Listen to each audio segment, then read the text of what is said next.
Anthony Hartwig here with you live, and we are with a girls lacrosse coach that is trying to break the record for most coaches' corner that we've done by a single coach. It is Toni Chahine, head coach of the girls lacrosse team over at Cardinal Mooney, assistant AD at Cardinal Mooney, and by the way, the volleyball coach as well at Cardinal Mooney. A lot of hats, coach. A lot of Yes. hats. But let's put on the lacrosse one this spring. I know you love it. Let's talk about this team. First, recap last year. You guys had an amazing season. What are some lessons that you think you guys want to take from last season into this year for the returning players? Yeah, like you said, last year was so much fun. It was a dream season, honestly. We broke a bunch of school records. We had players hit career milestones. And so I think for our younger girls, that was something really awesome to be a part of and something really important for them to be a part of. We didn't have any juniors last year, so graduating 7 seniors and then moving forward with the group that I have now, those young girls got to experience those big moments. And so I think that is something that's going to help us a lot this season.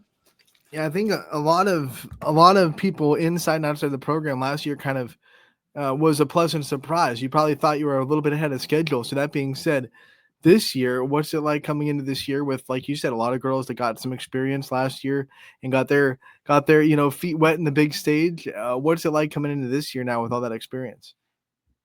I like to say success is a double-edged sword. So it was awesome that we got to experience all that.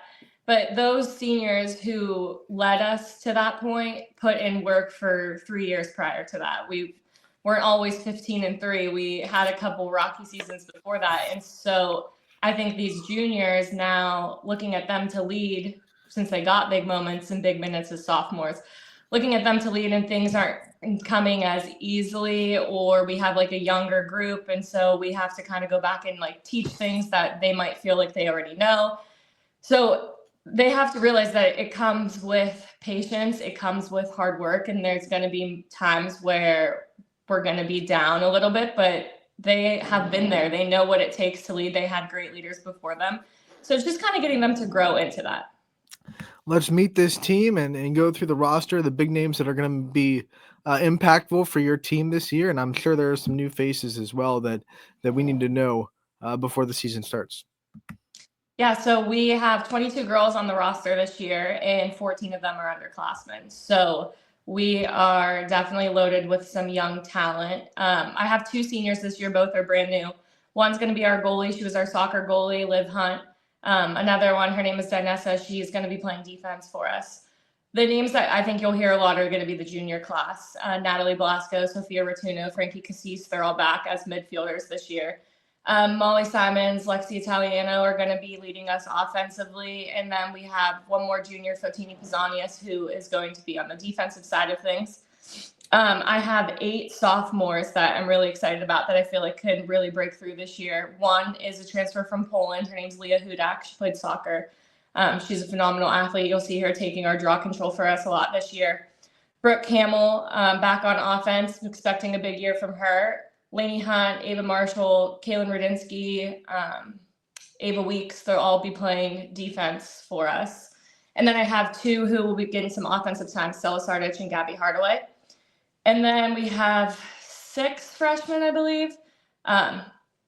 2 of them already came with some lacrosse experience, Liv Scott and Ariana Stamp. They played some club lacrosse last year, so we're expecting them to kind of transition well with the team. Alexis Flood, Dara Bogan, Reagan Tedesco, and Mia Williams will all see some time too.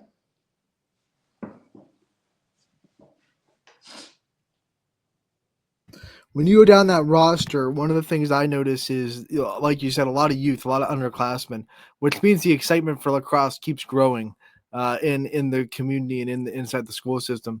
What's that like for you? As someone that's been coaching it for a while and obviously loves the sport. We've talked to you many times about the love you have for lacrosse. What's it mean to you to have so many younger student athletes interested in this sport? It means a lot. This is my 9th season, which is insane. But I tell them all the time, my first season we won 2 games. So it's taken a lot to get us to the point that we're at. And so it's super, super exciting and super fulfilling to see where we've gotten. So let's also talk about the schedule that you're putting together. No matter what sport we're talking to, we know Cardinal Mooney always puts together a very tough schedule. Lacrosse, no different. Who are some teams that pop up on your schedule that you're really excited about? So last year we were undefeated in the area. So we have Canfield, Boardman, and Poland. And that was something that was always a goal of ours. That was the first time that we've ever done it in my 9 years. And so that was very exciting. We have all of them back on our schedule this year. Chardon is always a really good team to test ourselves with. They're in our tournament play, and they were one of our losses last year, and she runs a fantastic program from top to bottom. So I'm excited to play them. We have new teams this year. I think we have Westlake and Kenston. Westlake is going to be a Division I program that we're definitely going to be testing ourselves with. And then Kenston is in our tournament play too, always competitive. So we were excited to add them.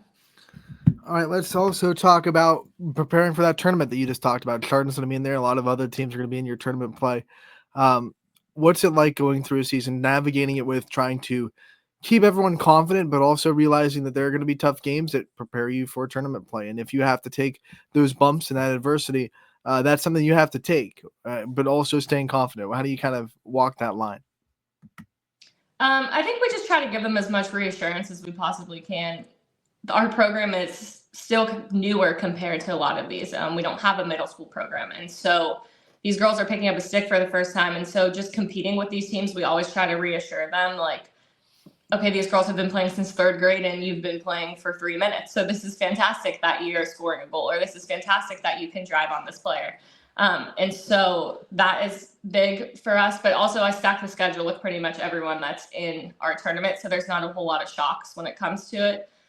We know where we'll stack against most of the competition, but you got to find smaller things to reward them for. We don't have a district and we don't have a conference. So there's never really those like little milestones that you hit that they can feel like a sense of ownership for. So we just try to find other things to reward them with. With that being said, like, do you set team goals? Like, say, hey, we want to hold every team to like this amount of goals, and if we do that, we celebrate that night. Or are there little things like that that they can celebrate even more than just a win that you put in place for this team? Yeah, we always let our leaders, our captains, kind of steer the conversation of the team goals, or we just let everybody chip in and kind of put in their own personal goals into it. But we designed last year, we did an offensive player and a defensive player of the week, and we give them these little like chains. One's a red chain, one's a gold chain. And so we want them to be able to have some sense of ownership over the things that they're doing, whether it's wins or losses that week. There's still somebody who shined offensively. There's still somebody who shined defensively, and we try to point those things out. You know, like you said, you're a newer program. There's really no middle school program that you have that other schools might have the benefit of having. Are there like footworks and paths down the road to try to get youth involved and have it so they don't show up to you as freshmen and they have to pick up the stick for the first time? Yeah, we tried to get one going this year. We went and visited a couple schools and just kind of talked about the game and tried to feel out if there was any interest. And we feel like there is. And so hopefully by next year, we have a middle school program going for the parochial schools. So St. Charles, St. Christine's, Holy Family, those type of schools. I think that there's so much potential for the sport to grow. Boardman has a middle school program that some of our girls can play for, same with Canfield. But it would be really nice to just kind of have one that's our own. Yeah, and that would be another big step for this program. What would that mean to you to see that big step and have another kind of milestone set up for the program that I know you, like you said, you put a lot of work into? Yeah, it'd be super rewarding, super exciting, and I hope that we can get there. I really think that we can get there. And so, yeah, I'm hoping that gets going next year.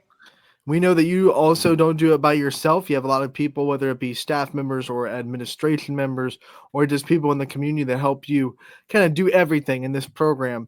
I want you to take some time to give the people that are just integral to lacrosse's success in Mooney some shout outs. Yeah, so one of my best friends, McKenna Ossinger, coaches with me. She's back. I couldn't do without her. I actually don't know how I ever did it without her. She is phenomenal, so I'm so glad to have her back. Alyssa Ray is back with us this year. She was our goalie last year. She's kind of helping coach our new goalie now, but then also getting one of our sophomores ready for some minutes this year and then also some big moments next year. And so having her as like a specific goalie coach is something that's been super helpful. And then administration wise, we have a new AD, Frank Colapri, and I'm going to need his help a lot this year because between going to my own games and covering baseball and softball and boys lacrosse and track and all that other stuff, we're definitely going to need his help. So got to give him a shout out. Got to give him a shout out, Coach. the way to go. That's the very, very good thing to do. You'll have some good things coming your way, I'm sure. Lastly, let's just go over the first game of your schedule. When the first time the fans can come out and see you guys play. When's that first opportunity? So the girls are on spring break right now, hopefully enjoying it. But our first game is March 31st against Boardman. It's at Boardman. They'll have a couple games under their belt by then, so might hit a Sunday night practice this week. But we're excited. We're getting ready. You're sitting there patiently waiting, right? Just yeah. patiently waiting. Coach, we want to thank you so much for your time. We wish you the best of luck this season. You know, we'll be covering you all year. We can't wait for the season, as I know you can't either. And we look forward to it, and we wish you the best of luck. We'll talk to you in real soon. Okay, thank you so much.